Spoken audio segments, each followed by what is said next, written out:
James and கோவின் year and big sale. Lion squash அசல் பழங்களிலிருந்து தயாரிக்கப்பட்ட ரியல் ஸ்குவாஷ் ஃபுல்லா ஜோரா. இந்த வருஷம் அந்த மிளகாய் தூள் அபிஷேகம் எப்ப நடக்க போகுது? திருவிழா எப்ப சார்? 18/4/2026 சனிக்கிழமை இந்த திருவிழா இந்த வருஷம் நடக்க போகுது. அதே ஆலயம். இந்த இறைவன் என்பவன் ஒருவன் இருக்கிறான் என்பதை நீ உணரும் வரைக்கும் இந்த இறை சக்தி ஏதோ ஒரு ரூபத்தில் உங்களை உணர வைப்பதற்காக உங்களுக்கு ஏதோ ஒரு விதத்தில் அந்த அந்த அந்த அந்த பக்குவம் வரணும், பொறுமை வரணும், சகிப்புத்தன்மை வரணும்னு சொல்லி ஒவ்வொருத்தருடைய லைஃப்லையும் ஒவ்வொரு விதமாக இந்த திருவிழாவில் 100 பேர் வராங்க அப்படின்னா நிச்சயமாக அதில் ஒரு 90 பேருக்கு ரிசல்ட் கண்டிப்பாக உண்டு. இந்த 10 பேருக்கு மட்டும் நான் என்ன காரணம் சொல்கிறேன், 100% எல்லாருக்குமே ரிசல்ட் உண்டு. 10 பேருக்கு டிலே ஆகிற காரணம் என்னென்னா, சாமி கும்பிட்டா ஜெயிச்சிடலாம், பூஜை பண்ணால் ஜெயிச்சிடலாம்.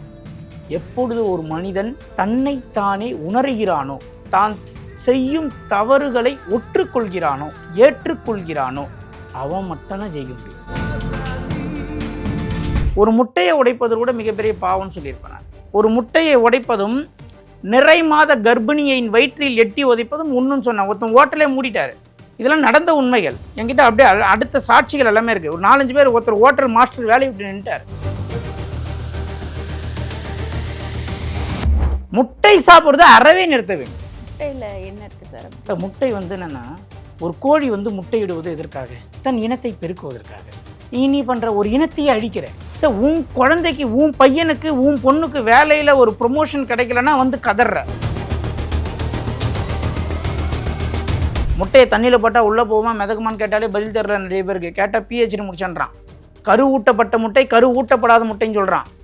அதில் உயிர் சக்தி உள்ள முட்டை, உயிர் சக்தி இல்லாத முட்டைன்றான். உயிர் சக்தி இல்லாத முட்டை எப்படி உங்களுக்கு அழுகாமல் இருக்கும்னு கேட்டால் அதுக்கு பதில் இல்லை.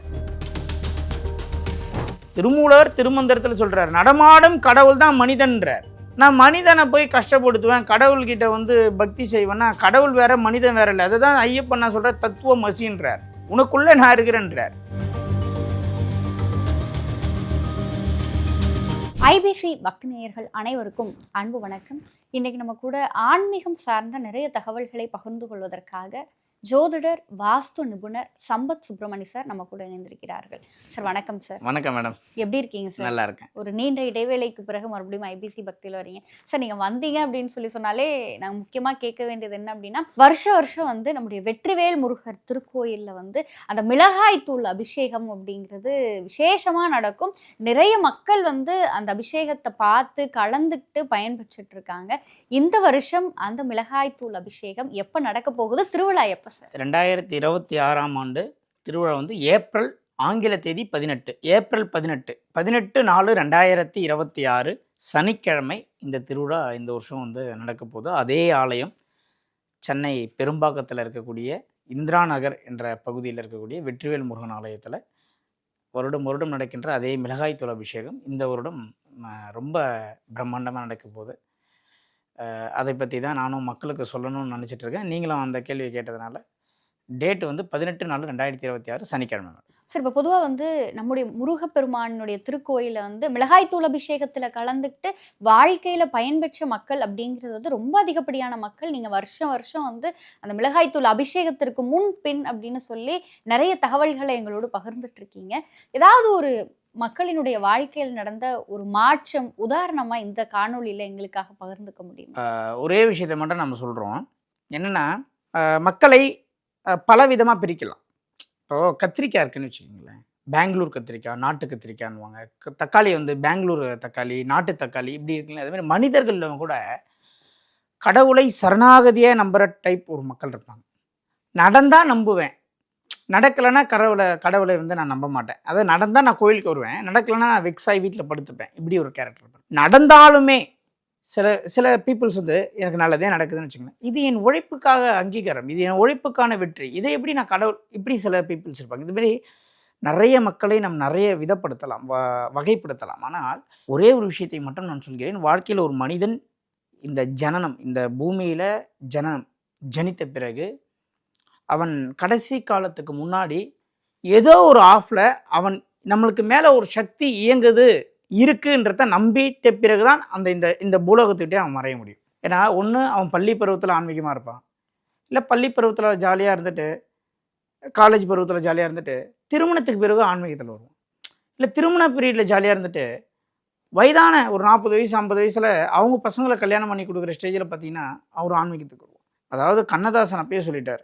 நமக்கு மேலே ஒரு சக்தி இருக்குது, அவன் நாளும் தெரிஞ்ச நாயகன் அப்படின்னு சொல்லி ஒரு பாட்டில் பாடியிருப்பார். அதனால் இது எப்போ ஒரு மனிதன் கடவுளை வந்து நம்புறான் தெரியுங்களா, வேற வழியே கிடையாது. ஒரு பெரிய இக்கட்டான சூழ்நிலையில் நீங்கள் மாட்டிக்கிட்டீங்க. இப்போது நானே வந்து பார்த்தீங்கன்னா அஸ்ட்ராலஜி பார்க்குறேன், வாஸ்து பார்க்குறோன்னு வச்சுக்கோங்களேன். நம்ம கிளைண்ட்டோடைய ப்ரைவசின்னு ஒன்று இருக்கும், பேர் சொல்ல முடியாது, ஊர் சொல்ல முடியாது. பெரிய பெரிய விஐபிக்கெலாம் நம்ம பார்க்கும்பொழுது இப்போ வெளியே இருந்து நீங்கள் அவங்கள பார்க்கும்பொழுது பெரிய பிக் ஷாட்டாக தெரிவாங்க, வாழ்க்கையில் பெரிய லெவலில் ஜெயிச்சிட்டாங்க. நம்ம தான் இப்படி இருக்கோம், இறைவன் வந்து பாரு இருக்கிறவனுக்கே கொடுக்குறான், நம்மளாம் என்ன அப்படின்னு நினைப்பாங்க. ஆனால் அவங்கக்கிட்ட உட்காந்து பேசும்பொழுது அவர்களுடைய லைஃப் அவங்க சொல்லுவாங்க, கடந்த காலத்தை நிகழ்காலத்தில் இருக்க பிரச்சனை சொல்லும் பொழுது நம்மளாம் எவ்வளோ மேலும் தோணும். அவங்க கேட்குற கேள்வி என்ன கேட்பாங்க தெரியுமா, இப்போது சரி என்ன வேணாலும் நான் செய்கிறேன். ஒருத்தர் சொல்கிறார், ஒரு கிளைண்ட் ஒருத்தர் புது வீடு அப்போவே தான் பால் காய்ச்சிருக்காங்க, 1 வாரம் ஆகுது, நான் போய் பார்க்குறேன், இது 100% தப்புன்றேன், அப்போவே வித்துடலாமான்னு கேட்குறாரு. அந்த வீடு கட்டியது வந்து சும்மா கிட்டத்தட்ட சாதாரணமாக ஒரு 1000 ஸ்கொயர் ஃபீட் 2000 ஸ்கொயர் ஃபீட் கிடையாது, ஒரு 2.5 கோடி செலவு பண்ணி வீடியோ மாளிகை மாதிரி கட்டியிருக்காங்க.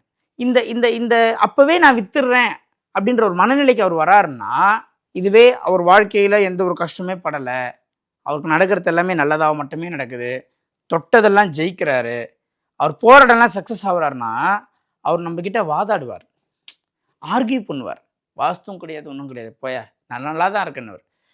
இந்த இறைவன் என்பவன் ஒருவன் இருக்கிறான் என்பதை நீ உணரும் வரைக்கும் இந்த இறை சக்தி ஏதோ ஒரு ரூபத்தில் உங்களை உணர வைப்பதற்காக உங்களுக்கு ஏதோ ஒரு விதத்தில் அந்த அந்த அந்த அந்த பக்குவம் வரணும், பொறுமை வரணும், சகிப்புத்தன்மை வரணும்னு சொல்லி ஒவ்வொருத்தருடைய லைஃப்லையும் ஒவ்வொரு விதமாக வந்து கஷ்டத்தை கொடுப்பார் இறைவன்.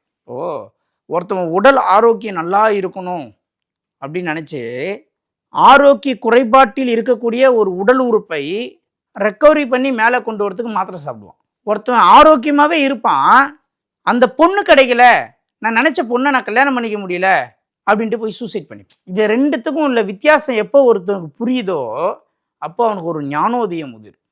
இப்போ நம்ம சொல்லக்கூடிய கருத்து என்னென்னா, இறைவன் என்பவன் பள்ளி பருவம் முதல் நீங்கள் வயதான ஒரு 80 90 100 வயசு வரைக்கும் வாடுறீங்கன்னா உங்களுடைய லைஃப்பில் நீங்கள் ஏதோ ஒரு காலகட்டத்தில் நம்மளுக்கு மேலே ஒரு சக்தி இருக்குது, அதுதான் நம்மளை இயக்கி கொண்டிருக்கிறது. நாம் திறமைசாலியாகவே இருந்தாலும் கூட, நாம் அறிவாளியாக இருந்தாலும் கூட, நாம் ஜீனியஸாக இருந்தாலும் கூட நம்மளுடைய கணக்கு ஒரு சில இடத்தில் வேலைக்கு ஆகாது என்பதை இந்த இயற்கை நம்மளுக்கு ப்ரூஃப் பண்ணாத போவாது. கண்டிப்பாக சார். சரி, இப்போ நம்ம அந்த மிளகாய் தூள் அபிஷேகம் அது வந்து மனிதனுடைய வாழ்க்கையில் வந்து எந்த நிலையிலிருந்து எந்த நிலைக்கு கொண்டு வருது அப்படிங்கிறத சொன்னீங்க. பொதுவாக இந்த மிளகாய் தூள் அபிஷேகம் போன தடவை நீங்கள் சொல்லும் பொழுது மக்கள் எல்லாரும் அந்த திருவிழாவுக்கு எப்படி தயாராகணும் அப்படிங்கிற ஒரு விஷயத்த சொன்னீங்க. இந்த வருடம் நடக்கிற திருவிழாவுக்கு மக்கள் எப்படி தயாராகணும் சார்? சரி, நீங்கள் எப்படி தயாராகணும்னு கேட்குறதுக்கு முன்னாடி சின்ன ஒரு விஷயம், இந்த திருவிழாவில் நடந்த மக்களுடைய அதிசயங்கள் எதனா ஒன்று அப்படின்னு முதல்ல ஒரு கேள்வி கேட்டீங்க, அதுக்கு தான் நான் ஒரு கதையை சொல்லிட்டு வந்தேன். இந்த திருவிழாவில் 100 பேர் வராங்க அப்படின்னா நிச்சயமாக அதில் ஒரு 90 பேருக்கு ரிசல்ட் கண்டிப்பாக உண்டு. இந்த 10 பேருக்கு மட்டும் நான் என்ன காரணம் சொல்கிறேன், 100% எல்லாருக்குமே ரிசல்ட் உண்டு, 10 பேருக்கு டிலே ஆகிற காரணம் என்னென்னு நான் சொல்லிடுறேன். இந்த திருவிழாவில் பல ஆண்டுகளாக குழந்தை இல்லாமல் டாக்டரே IVF பண்ணணும்னு சொல்லி ட்ரீட்மெண்ட்டுக்கு அனுப்பணும் சொல்லி மெடிசன் எடுத்தவங்களுக்கு மெடிசனே இல்லாத குழந்தை பிறந்த அதிசயங்கள் இந்த திருவிழாவில் உண்டு. கால்வலி தீராது 20 ஆண்டுகளாக மருத்துவம் பார்த்து கொண்டு இருந்த ஒருவருக்கு கால்வலியே இல்லாமல் ஆக்டிவாக நடந்து போகிற அதிசயம் இந்த திருவிழாவில் உண்டு. முடியவே முடியாதுங்க, லிட்டிகேஷனில் இருக்க இந்த ப்ராப்பர்ட்டி அப்படின்னு நினச்ச ஒரு ப்ராப்பர்ட்டி மிகப்பெரிய அளவில் முடிந்த அதிசயங்கள் இந்த திருவிழாவில் உண்டு. இப்படியே அடுக்கி கொண்டே போகலாம். நீங்கள் வந்து அங்கே நேரடியாக ரிவ்யூ எடுத்தீங்கன்னா தெரியும். இந்த திருவிழாவில் சரணாகதியாக நம்பி வந்த அனைவருக்குமே ஒவ்வொரு ஆண்டும் ஒரு மாற்றங்கள் நடந்து கொண்டிருக்கிறது. அதில் எந்த விதமான மாற்று கருத்தும் இல்லைன்னு நான் இங்கே தெளிவாக பதிவு செஞ்சிடறேன் மேடம். கண்டிப்பாக சார். இந்த திருவிழாக்கு எப்படி நம்ம வந்து தயாராகணும் அப்படின்னா, முதல் ஒரு விஷயத்தை தெளிவாக சொல்கிறேன். பெங்களூரில் ஒரு பெரிய பிஸ்னஸ் மேன் இருக்கார். அவர் வீட்டில் பூஜை அறையே இல்லை. நான் தான் போயிருந்தேன் பார்க்குறேன், பூஜை அறையே இல்லை அவர் வீட்டில். கோடிக்கணக்கில் பிஸ்னஸ் பண்ணுறாரு, கோடிக்கணக்கில் லேபருக்கு சேலரி போடுறாரு. அவர் கூப்பிட்டு நான் உட்கார வச்சு பேசிகிட்டு இருக்கோம். அப்புறம் வீட்டில் பூஜை ரூமே இல்லை. பார்த்துட்டு ஓகே ரைட். அவர் சொல்கிறார், ஒரு வார்த்தை சொல்கிறார், நான் காலைல எழுந்துக்கிறேன், என் கடமையை செய்கிறேன், என் லேபருக்கு எல்லாருக்குமே மாதம் நான் கரெக்டாக சேலரியை போடுறேன். கம்பெனியை ரன் பண்ணால் தான் என்கிட்ட ஒர்க் பண்ணுற எல்லாருக்கும் நான் சேலரி போட முடியும். அப்போ கம்பெனியை ரன் பண்ணணும், கம்பெனியில் என்னென்ன நிறை குறை இருக்குது இது மேலே நான் கவனத்தை செலுத்துகிறேன், ஏன்னா இறைவன் நல்லா தான் வச்சுருக்கான் அப்படின்றாரு. இன்னொருத்தர் ஆப்போசிட்டில் ஒரு வீட்டில் கோயிலே கட்டியிருக்கார்.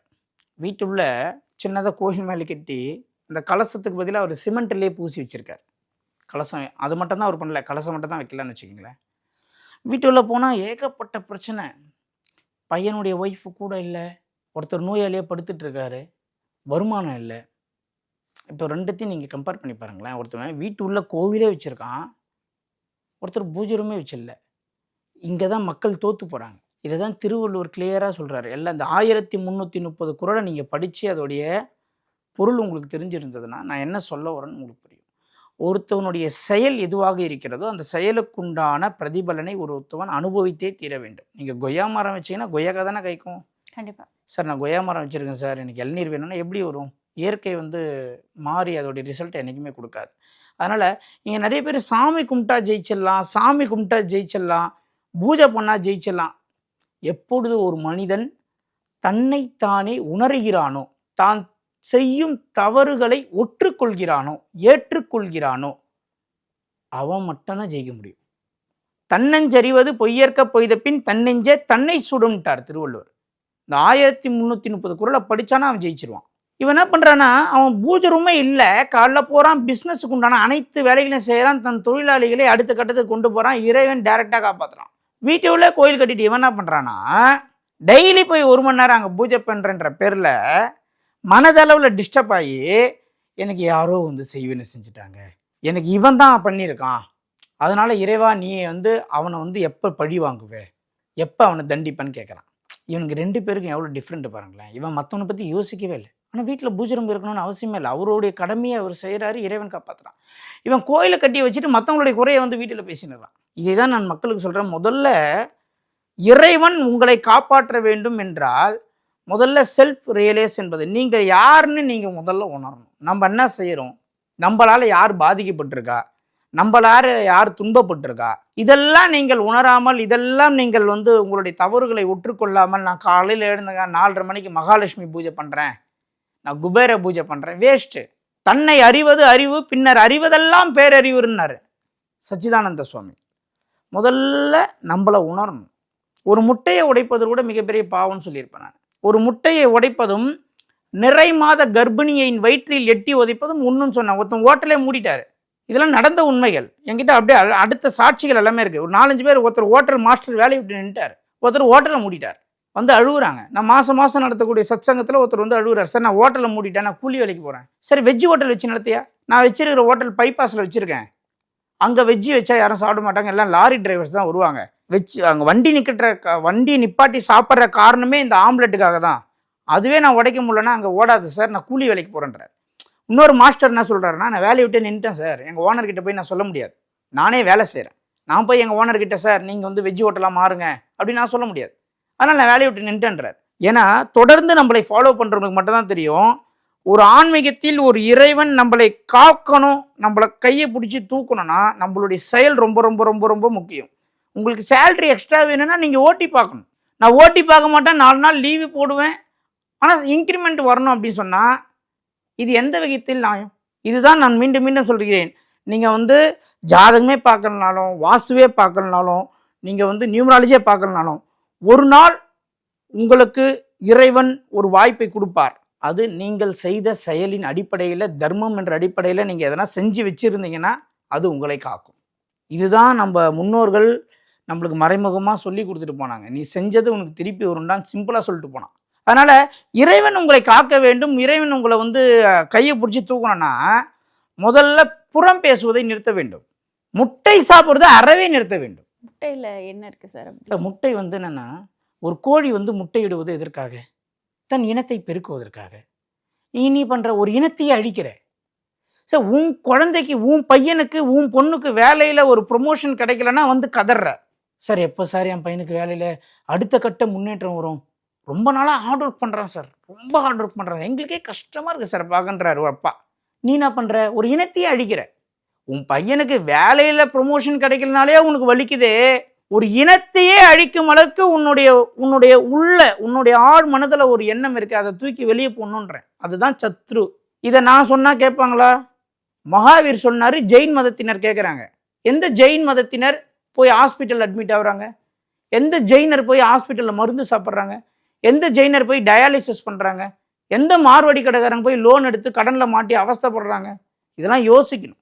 நாம் செய்கின்ற செயல் ரொம்ப முக்கியம். உடனே வந்துடுவாங்க ஒரு கேட்டகரி பீப்புள்ஸ், எங்கள் வீட்டு பதில் முட்டை கடை இருக்கு, நல்லா சேல்ஸ் ஆகுது, 2 பசங்க இருக்காங்க, 2 பேருமே நல்லா கோடி கணக்கில் காரு பங்களான் தான் இருக்காங்க, எங்கே உங்கள் கேல்குலேஷன் இங்கே வேலையாகல, இங்கே வேலை செய்யலேன்னு சொல்லுவாங்க.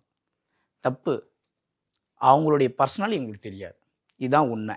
ஏன்னா இது எதுக்கு சொல்கிறேன்னா, நீங்கள் ஃப்யூச்சரில் முட்டை சாப்பிட்றீங்களோ முட்டை சாப்பிட்லையோ அதெல்லாம் உங்களுடைய தனிப்பட்ட விருப்பம்.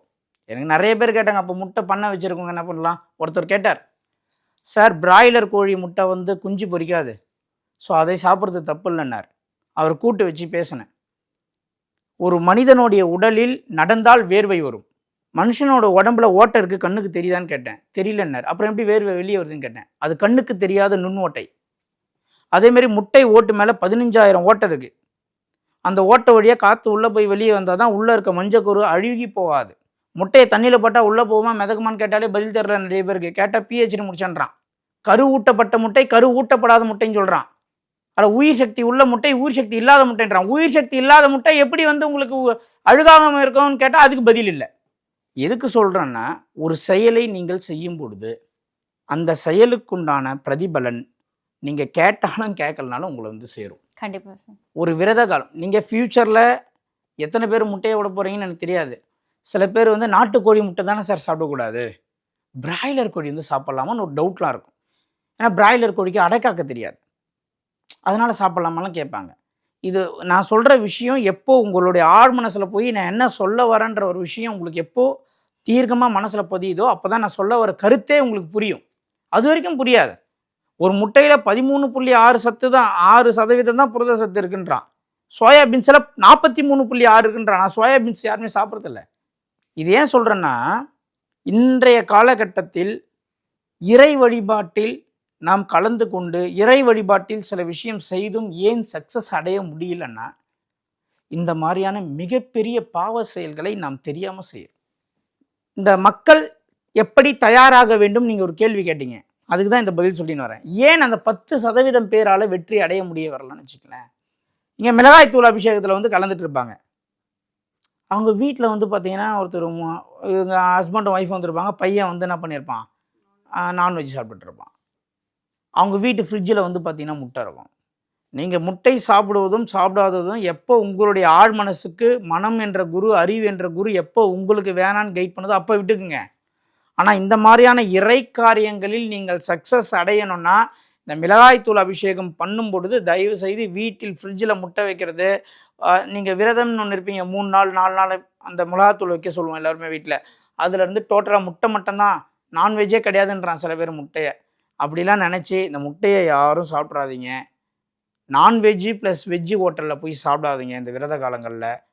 எந்த அளவுக்கு நீங்கள் எந்த ஒரு உயிரையும் வதம் செய்யாமல், எந்த ஒரு மனிதரையும் புறம் பேசாமல், உங்களால் யாரும் பாதிக்கப்படாமல் நீங்கள் இருந்து நீங்கள் மிளகாத்தூள் அபிஷேகத்தில் கலந்துக்கிங்கன்னா ரிசல்ட் அப்போவே கிடைக்கும். கண்டிப்பாக. நான் இதெல்லாம் செஞ்சுட்டேன். திருமூலர் திருமந்திரத்தில் சொல்கிறார், நடமாடும் கடவுள் தான் மனிதன்றார். நான் மனிதனை போய் கஷ்டப்படுத்துவேன், கடவுள்கிட்ட வந்து பக்தி செய்வேன்னா கடவுள் வேற மனிதன் வேற இல்லை. அதை தான் ஐயப்பன் நான் சொல்கிற தத்துவ மசின்றார், உனக்குள்ளே நான் இருக்கிறேன்றார். அப்போ ஒரு மனிதனை நீ சொத்துக்காக அக்கா தங்கச்சி அடிச்சுக்கிறது, அண்ணன் தம்பி அடிச்சுக்கிறது, பணத்துக்காக அம்மா அப்பாவை நீ பார்த்துக்குன்னு சொல்கிறது, இந்த மாதிரிலாம் நீங்கள் செய்து விட்டு இறைவன்கிட்ட வந்து நீங்கள் நின்று ஒரு பூஜையில் கலந்து கொண்டால் மாறிவிடும் நினைப்பது முட்டாள்தனம். அந்த நீங்கள் என்ன தப்பு செஞ்சுருக்கீங்கன்னு முதல்ல நீங்கள் உணர ஆரம்பித்து நீங்கள் ஒரு திருவிழாவிலோ ஒரு இறை வழிபாட்டிலோ ஒரு இறைவன்கிட்டே போய் நின்னீங்கன்னா ரிசல்ட் அப்பயே கிடைக்கணும். ஆமாம் நான் செஞ்சது தப்பு தான், எனக்கு நல்லாவே தெரியும், ஆனால் வேறு வழி இல்லை, சூழ்நிலை கைதியாக நான் அந்த தவறை செய்து விட்டேன், என் வாழ்க்கையில் ஒரு மாற்றம் வேணும், இனி நான் என்னை மாற்றிக்கொள்கிறேன் வந்து அந்த திருவிழாவில் கலந்து சொல்லுங்கள். அப்போவே ரிசல்ட்டு. பல பேருடைய ரிசல்ட்டை நாங்கள் கண் முன்னாடி பார்த்துருக்கோம் மேடம். சாத்தியமே கிடையாதுன்னு சொல்லக்கூடிய நிறைய விஷயங்களை நாங்கள் இந்த திருவிழாவில் வருடம் வருடம் பார்த்து கொண்டு வருகிறோம். சென்னையில் நடக்குது, துபாயிலேருந்து வருவாங்க, சிங்கப்பூர்லேருந்து வருவாங்க, மலேசியாலேருந்து வருவாங்க, இலங்கையிலேருந்து வருவாங்க. அந்த ஊரே அன்றைக்கி பார்த்தீங்கன்னு வச்சுக்கிங்களேன், 2 சைடு ரோடை பிளாக் பண்ணி எந்த பக்கமும் வண்டியெல்லாம் சுத்த விட்டு கிட்டத்தட்ட ஒரு தெருவில் 10,000 பேரை நீங்கள் பார்க்கலாம். அவ்வளோ பெரிய பிரம்மாண்டமாக நடக்கக்கூடிய ஒரு திருவிழா அது. அந்த திருவிழாவில் வருபவர்கள் அனைவருமே நான் ஒரு விஷயத்தை சொல்ல கடமைப்பட்டுள்ளேன். தயவு செய்து திருவிழா அன்று முன்பின், அதாவது திருவிழாவுக்கு முன்னாடி ஒரு 3 நாள், பின்னாடி ஒரு 3 நாள் வீட்டில் நான்வெஜ் செய்யாதீங்க. சார் எனக்கு கடன் அடையணும், எனக்கு கல்யாணம் நடக்கணும், எனக்கு சொத்து பிரச்சனை, எல்லாம் ஒரு 3 நாள் தயவு செய்து நான்வெஜ்ஜை விட்டுருங்க. திருவிழாக்கு வரவங்க யாராக இருந்தாலும், பெண்களாக இருந்தால் பிளாக்கு ரெட்டு கலந்த மாதிரி saree கட்டாதீங்க. இன்னும் பெஸ்ட்டாக சொல்ல போனோம், எனக்கு நல்ல ஒரு பெரிய சேஞ்சஸ் தெரியணும்னா பிங்க் கலர் சாரியில் வந்துடுங்க. ஏன்னா இந்த ஆண்டுக்குரியவனே யாருன்னு கேட்டிங்கன்னா சூரியன் தான். ஒரு ஆண்டும் தலைவர், மந்திரி இப்படிலாம் சில கணக்கு இருக்குது. இந்த ஆண்டுக்குரிய தலைவன் சூரியன். பிங்க் கலர் சாரியில் வந்துடுங்க. ஆண்களாக இருந்தால் ப்ளூ கலர் ஷர்ட்டில் வந்துடுங்க. ஃபேண்ட்டு அவாய்ட் பண்ணிவிட்டு வேஷ்டி, ஒயிட் வேஷ்டி இல்லை க்ரீன் வேஷ்டியில் வந்துடுங்க. கண்டிப்பாக 100% வெற்றியை தரும். நிச்சயமா சார். இது வந்து நாங்கள் ஒரு ஊரில் மேடம் பர்மிஷன் வாங்கி திருவிழா பண்ணுறோம். இது நம்மளுடைய சொந்த கோவில் கிடையாது. அப்போ மக்களுடைய ஒத்துழைப்பு எந்த அளவுக்கு இருக்கிறதோ அப்போ தான் அந்த இடத்தில் மீண்டும் மீண்டும் எங்களுக்கு பர்மிஷன் கிடைக்கும். அப்போ மக்களுடைய ஒத்துழைப்பு ரொம்ப ரொம்ப அவசியம். 18/4/2026 அன்று அனைவருமே அங்கே மிளகாய்த்தூள் அபிஷேகத்தில் வந்து கலந்து கொள்ளும் அந்த தருணத்தில் உங்கள் வீட்டில் இருப்பவர்கள் எந்த நாடு எந்த நகரத்தில் இருந்தாலும் நான்வெஜ்ஜை அவாய்ட் செய்ய வேண்டும். இதை நாங்கள் போன வருஷம் சொல்லலை, இந்த வருஷம் ஸ்ட்ராங்காக சொல்லிடுறோம். கண்டிப்பாக சார். இது முக்கியமான ஒரு விஷயமா நம்ம பார்க்குறோம். பெண்களாக இருந்தால் பிங்க் கலர் சாரியும், ஆண்களாக இருந்தால் ப்ளூ கலர் ஷர்ட்டு, வேஷ்டி ஒயிட் ஆர் க்ரீன் நீங்கள் கட்டிக்கலாம். இதை செஞ்சுக்கணும். கோவில் வந்து ரொம்ப ஒரு ஊர் உள்ள அந்த ஒரு நகர் உள்ள இருக்கிறதுனால பார்க்கிங் வசதி ரொம்ப கம்மி. அனைவருமே அந்த பார்க்கிங் என சொல்லக்கூடிய இடம் பக்கத்திலே இல்லை. அதனால் கொஞ்சம் எங்களுக்கு சப்போர்ட் பண்ணி எங்களுடைய வாலண்டியர்ஸ் இருப்பாங்க, தூரமாக விட்டு வந்துடணும். அங்கே வந்து ஆர்கியூமெண்ட் தயவுசெய்து பண்ணாதீங்க. நீங்கள் பண்ணுற ஒரு தப்பும் என்ன ஆகுதுன்னா, அடுத்த வருடம் திருவிழா செய்யக்கூடிய நேரங்களில் நாங்கள் வந்து நிர்வாகத்திற்கிட்ட பர்மிஷன் கிடைக்காம ரொம்ப கஷ்டப்பட்டு இந்த வருஷம் இப்படி நடக்காதுங்க, அதுக்கு நாங்கள் பொறுப்புன்னு சொல்லி லெட்டர் எழுதி கொடுத்து சைன்லாம் பண்ணி கொடுக்குறோம். இது கண்டிப்பாக நடக்கணும். 2வது, போன வருஷம் எப்பவுமே வருடம் திருவிழா அன்று மகா பிரசாதம் சொல்லி அந்த ராஜக்கனி எலுமிச்சை பழத்தை கொடுப்போம். போன வருஷம் அதை கொடுக்கல. காரணம்னா ஹெவி க்ரௌடு, மக்கள் கியூவில் நிற்பது சாத்தியம் இல்லை. ஒருத்தவங்க மேலே ஒருத்தவங்க மெரிச்சு பெரிய அசம்பாவிதம் எதுவும் நிகழ்ந்துடக்கூடாதுன்றதுனால முருகரின் உத்தரவின் பேரால் அதை நிப்பாட்டிட்டோம். இந்த வருஷம் அதை கொடுத்தே தீர போகிறோம். அதுக்கு எவ்வளோ மணி நேரமானாலும் சரி, மறுநாள் விடிந்தாலும் சரி, 10 மணி நேரம் ஆனாலும் எல்லா மக்களுக்குமே அந்த எலுமிச்சை பழம் கொடுத்தே தீர போகிறோம். இதில் ஒரே ஒரு எங்களுடைய தாழ்மையான வேண்டுகோள் என்னன்னா, 1,00,000 பேர் வந்தாலும் 1,00,000 பேருக்கு எலுமிச்சை பழம் போய் சேரும். அதில் ஷார்ட்டேஜ் ஆகாது. நாங்கள் அதுக்குன்னே ஆந்திராவிலேருந்து ஒரு வண்டி இறக்குறோம். எனக்கு கிடைக்காத போயிடாது, எனக்கு கிடைக்காம போயிடுமோன்ட்டு யாருன்னா முன்னாடி வந்து குறுக்கில் பூந்து லைனை வந்து டிஸ்டர்ப் பண்ணாங்கன்னா, மீண்டும் அந்த நிர்வாகம் அங்கே இருக்க போலீஸ்லாம் பார்த்து ஓவர் க்ரௌட் ஆயிடுச்சு, இங்கே வந்து இப்படி பண்ணாதீங்க, மக்களுக்கு சேஃப்டி இல்லைன்னு சொல்லி நிப்பாட்டிட்டாங்கன்னா நாங்கள் எதுவும் பண்ண முடியாது. அதனால் உண்மையிலே அந்த எலுமிச்சை பழம் எனக்கு வேணுங்க அப்படின்றவங்க கூட்டமாக இருக்கா, ஓரமாக வெயிட் பண்ணுங்கள். விடிய கொடுக்க போகிறோம். 1 மணி நேரம் வெயிட் பண்ணிங்கன்னா கூட்டம் குறைஞ்சிரும். வருஷம் ஃபுல்லாக காத்திருப்பதே அதுக்காக தான் நிறைய பேர் வரவங்களாம் இருக்காங்க. ஸோ அதனால் ஒரு 4 மணி நேரம், 5 மணி நேரம், 3 மணி நேரம் வெயிட் பண்ணுங்கள். சேம் டே நைட்டே ரிட்டர்ன். யாருன்னா பஸ்ஸுக்கு நான் ட்ரெயினுக்கு டிக்கெட் போட்டேன், ஃப்ளைட்டுக்கு டிக்கெட் போட்டேன், ஆம்னி பஸ்ஸுக்கு டிக்கெட் போட்டேன்ட்டிங்கன்னா கண்டிப்பாக நீங்கள் போய் பிடிக்க முடியாது. ஏன்னா கண்டிப்பாக லேட் ஆகும். எலுமிச்சை பழத்தை நீங்கள் வாங்கின்னு போகணுன்னு நினச்சிங்கன்னா same day night return ticket போடாதீங்க. இதை தெளிவாக சொல்லிடுறோம். இந்த திருவிழாக்கு மிளகாய்த்தூளை எப்படி எடுத்து வைக்க வேண்டும் என்று நம்ம போன வருஷம் கூட ஒரு டெமோ காட்டினோம். இப்போயும் நம்ம அதை காட்டிடுறோம். நம்ம ஒவ்வொரு வருஷமே நம்ம அந்த டெமோ காட்டிடுறோம். என்ன பண்ணுறீங்கன்னா, மிளகாய்த்தூள், கடை மிளகாய்த்தூள் நாட் அலோடு. ஒரு வருஷமும் சொல்லிட்டு இருக்கோம். லாஸ்ட் டைமில் நீங்கள் வந்துட்டீங்க, மறந்துட்டீங்க அப்படின்னா கலந்துக்குங்க. அதுக்காக நீங்கள் கடை மிளகாய்த்தூளை வாங்கி கொடுக்க வேண்டிய அவசியம் இல்லை. தயவு செய்து கடை மிளகாய்த்தூளை வாங்காதீங்க. ஒரு வேளை நீங்கள் வாங்கிட்டு வந்துட்டிங்கன்னா இங்கே நம்மளுடைய ஸ்டாஃபுங்க, வாலண்டியர்ஸுங்க அதை வாங்கி கொட்ட மாட்டாங்க. அதை தெளிவாக சொல்லிடுறேன். அங்கே வந்துட்டு ஆர்கியூமெண்ட் பண்ணாதீங்க. இந்த அளவுகள் இருந்தால் போதும். ஏன்னா எல்லாருடைய மிளகாயும் அபிஷேகத்திற்கு பயன்படுத்த வேண்டும் என்பதனால இது போதும். இதுவே பார்த்தீங்கன்னா நம்மளுக்கு 1000 கிலோ வந்துடும். இந்த அளவுக்கு வந்து போன வருஷம் வந்து ஒரு 9 டப்பரா 11 டப்பரா அப்படி வந்துருச்சு. அதனால இந்த அளவு மிளகாய்த்தூள் போதும். கண்டிப்பாக கடை மிளகாத்தூள் வேணாம் சொல்லிட்டீங்க சார், அதனால கடை மிளகாத்தூளை வாங்கி சில பேர் பண்ணுவாங்க, இதில் கொட்டி அப்படியே ரொம்ப சில பேருக்கு அதிகமாக யோசிக்கிறவங்க எப்பவுமே தப்பாக யோசிச்சிருவாங்க. இப்போ வாட்டர் கேன் மூடி கூட இருக்குன்னு வச்சுக்கோங்களேன், மூணுனா டைட் ஆகிடும். ரொம்ப டைட்டாக மூடிங்கன்னா லூஸ் ஆகிடும். சில விஷயங்கள் ரொம்ப ஓவர் பிளானிங் பண்ணக்கூடாது. நீங்கள் ரொம்ப ஓவர் திங்க் பண்ணி பண்ணுற ஒரு சில விஷயம் நடக்காதே போய்டும். சும்மா ஜஸ்ட் இவ்வளோ பெருசு போதும். இது புதுசாக தான் இருக்கணுமான்னு கேட்டிங்கன்னா கண்டிப்பாக புதுசாக தான் இருக்கணும். ஒருவேளை பழசாக இருக்குது, நாங்கள் சாமிக்கு யூஸ் பண்ணுற பாத்திரம் சார் எடுத்துகிட்டு வரலாம். நான்வெஜ்ஜுக்கு யூஸ் பண்ணுறோம், அதெல்லாம் அவாய்ட் பண்ணிவிடுங்க. கண்டிப்பாக இது வந்து ஒரு 100 கிராம் பிடிக்கும். வீட்லேயே அரைங்க. இல்லை கடையில் அரைச்சிங்கன்னா கூட 100 இதை இந்த டப்பாக்கு எவ்வளோ தேவையோ எடுத்து வச்சுக்கிட்டு மீதி நீங்கள் வீட்டுக்கு கூட யூஸ் பண்ணிக்கலாம். சரிங்களா? அப்படி கூட பண்ணிக்கலாம். இந்த அளவுக்கு நீங்கள் என்ன பண்ணணும்னா 7 நாள், குறைந்தது 3 நாள். சார் நான்லாம் வந்து நான் வாழ்க்கையின் விளிம்பில் தொங்குறேன் சார், அப்படியே எட்ஜில் இருக்கேன், நான் இருப்பேனா என்னன்னு எனக்கே தெரியல அப்படின்னு நினைக்கிறவங்க 21 நாள் என்ன பண்ணணும்னா, இப்போ தெளிவாக சொல்லிடுறேன், சுபகாரியம் தடையாக இருக்குது. சுபகாரியம் தடைனா குழந்தை பிறக்கணும். இப்போ வீடு கட்டி பாதியிலே ஒருத்தருக்கு நிற்குதுன்னு வைங்களேன், இது வந்து கட்டி கிரகப்பிரவேசம் செய்வதும் சுபகாரியம் தான். ஆனால் இதுக்கு நீங்கள் நான் சொல்கிறதை நல்லா புரிஞ்சுக்கிட்டீங்கன்னா புரியும். வீடு கட்டி தடையாக நிற்கிதுன்னா அது வேறு. ஃபஸ்ட்டு ஓப்பனிங்கே தடையாக இருக்குன்னு வச்சுக்கிங்களேன், குழந்தை பிறப்பது சரியான வயசில் ஒரு 20லேருந்து 30 வயசுக்குள்ளே இருக்கிறவங்களுக்கு திருமணம் ஆகலைன்னா அது சுபகாரியம் தடைன்னு சொல்லலாம். 30க்கு மேலே ஆகி திருமணம் நடக்கலன்னு வச்சுக்கலாம், அது காரிய தடை. இப்படி புரிஞ்சுக்கணும் தெளிவாக. அப்போது நடக்க வேண்டிய ஏஜில் இருக்கீங்க, அலைன்ஸ் பார்க்குறாங்க, செட் ஆகலை, குழந்தை பிறக்கலை, இடம் தர்றீங்க கிடைக்கல, வாடகைக்கு வீடு தர்றீங்க கிடைக்கல, ஜாபில் நல்ல ஒரு ப்ரொமோஷன், நல்ல ஒரு ஹைக்கு தர்றீங்க, நல்ல ஒரு மரியாதையை எதிர்பார்க்குறீங்க, இந்த மாதிரியான விஷயங்கள் யாருக்கெல்லாம் நடக்கணுமோ அவர்கள் அனைவருமே என்ன பண்ணுறீங்கன்னா, இவங்க எல்லாமே என்ன பண்ணுறீங்கன்னா, இந்த மஞ்சள் கலர் ஜாக்கெட் பிட்டை வாங்கிக்கிறீங்க. வாங்கி இந்த மிளகாய்த்தூளை இதில் வைத்து, என் மகனுக்கு திருமணம் ஆக வேண்டும், என் மகளுக்கு திருமணம் ஆக வேண்டும், குழந்தை பேர் வர வேண்டும், பெரிய லெவலில் வேலையில் ஒரு மாற்றம் வர வேண்டும், சுபகாரியங்கள் தடைபடுகிறது என்று நினைப்பவர்கள் இந்த மஞ்சள் கலரில் ஜாக்கெட் பிட்டை வாங்கி இந்த மிளகாய்த்தூள் மேலே வைத்து மூடி நல்லா ஒரு நூலை போட்டு சுற்றி இதன் மேலே ஒரு பொட்டு வச்சு டெய்லி உதிரி பூக்களை காலையும் மாலையும் போட்டு ஊதவத்தியை காட்டி, இது முருகனுக்கு போய் சேரப்போகுது, டைரெக்டாக முருகனுக்கு போய் சேரப்போகுது. அப்போ எப்படி எடுத்துகிட்டு போனோம்? நம்ம அந்த பயபக்தியோடு பூஜை செய்து கொண்டு வந்து எடுத்துகிட்டு வந்து சேர்த்துடணும். 18/4/2026 சனிக்கிழமை மதியமே இது வந்துடணும், லேட்டாகக்கூடாது. திருவிழாவில் கலந்து கொள்பவர்கள் அனைவருமே மதியமே எடுத்துகிட்டு வந்துடணும் மிளகாத்தூளை.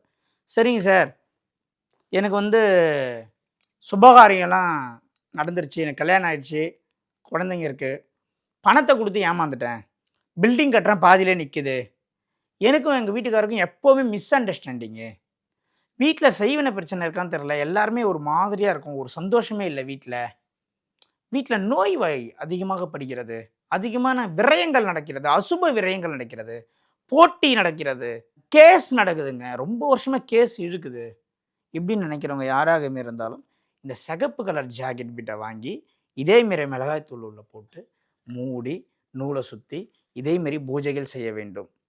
முருகன் கிட்ட போய் அது சேரும் பொழுது அதுக்கு பெரிய ரிசல்ட் கிடைச்சிடும்.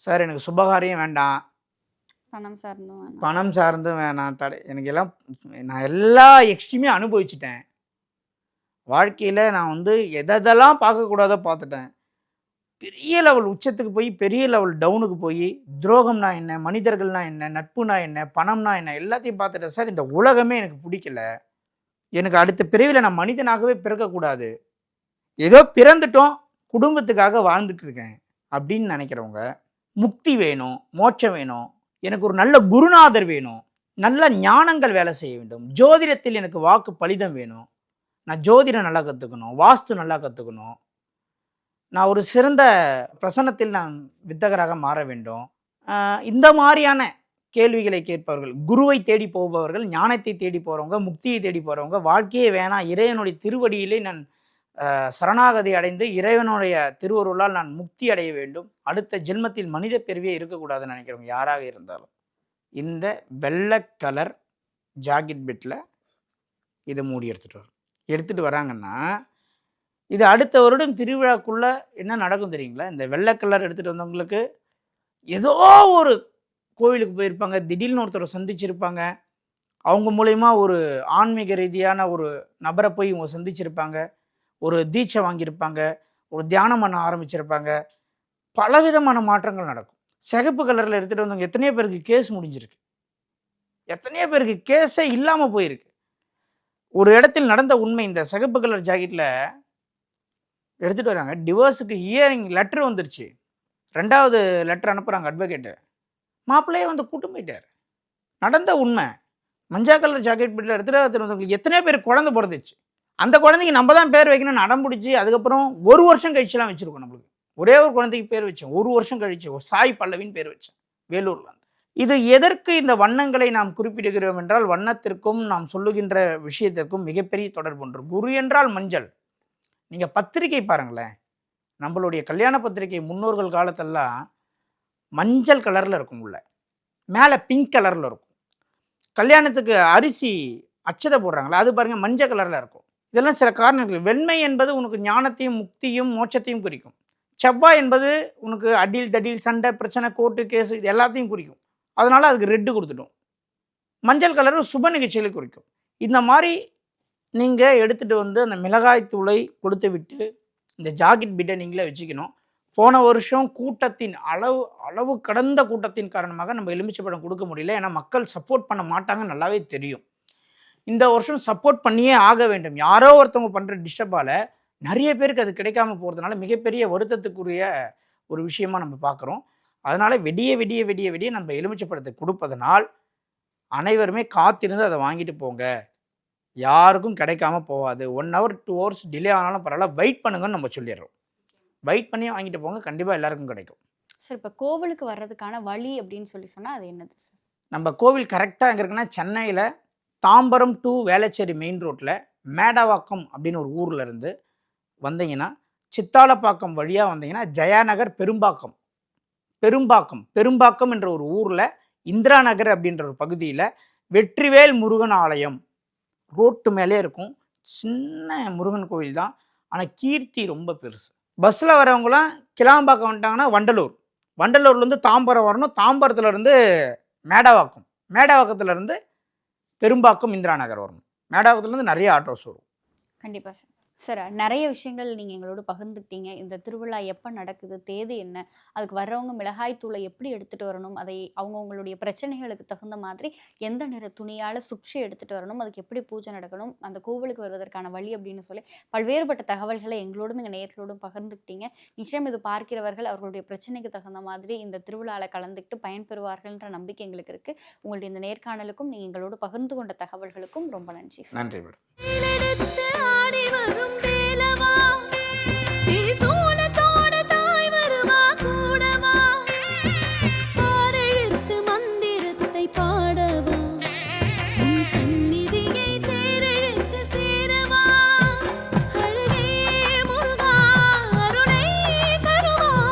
ஜேம்ஸ் அண்ட் கோவின் year and big sale. Lion squash அசல் பழங்களிலிருந்து தயாரிக்கப்பட்ட ரியல் ஸ்குவாஷ், ஃபுல்லா ஜோரா.